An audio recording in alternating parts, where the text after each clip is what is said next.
Good day, everybody. I greet you in the name of Jesus Christ.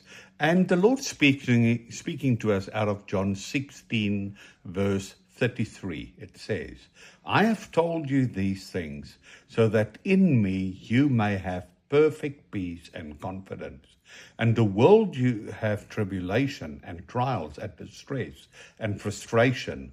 But be of good cheer. Take courage, be confident, certain, undaunted. For I've overcome the world and I've deprived it of power to harm you and have conquered it for you. You see, this is a verse in the scripture that is really a promise and an encouragement from God to us.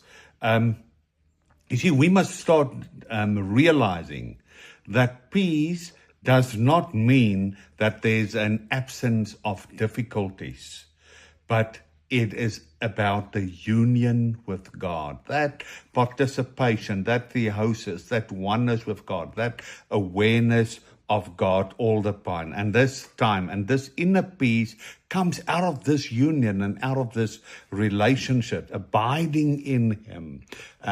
It comes through a lifestyle of prayer, and it comes through a lifestyle of faith. And we must know now that through this lifestyle, it does not say that it's removing sufferings or anything that's difficult. Because in the sufferings and difficulties, we must have this peace, this union. Because you are seated in a victorious seat. I have overcome the world. And what happens when there are difficulties in this time? We are taught humility. We are taught how to purify our heart. We are taught how to have a deeper relationship of prayer, communion, and union with God, and a deeper dependence on God.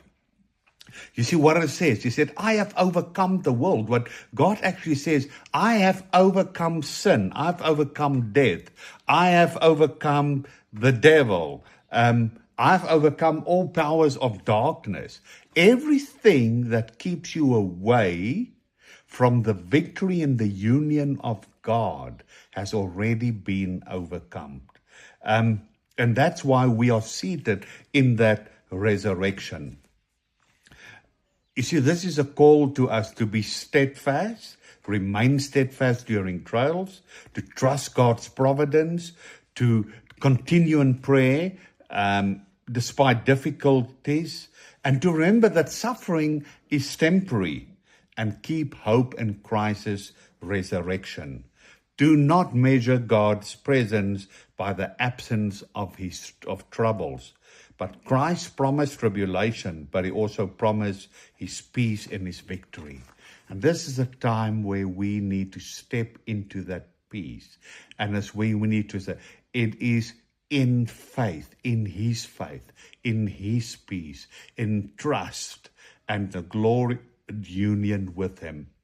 It is a promise of God, and that is what we need to realize, that we are seated in peace because God has already overcome, and you and I need to make a decision to which part we are going to be united with, to the peace, to the victory in Him, or to the world. Let's be that peace. Let's manifest it. We are overcomers, and let's celebrate it. Amen.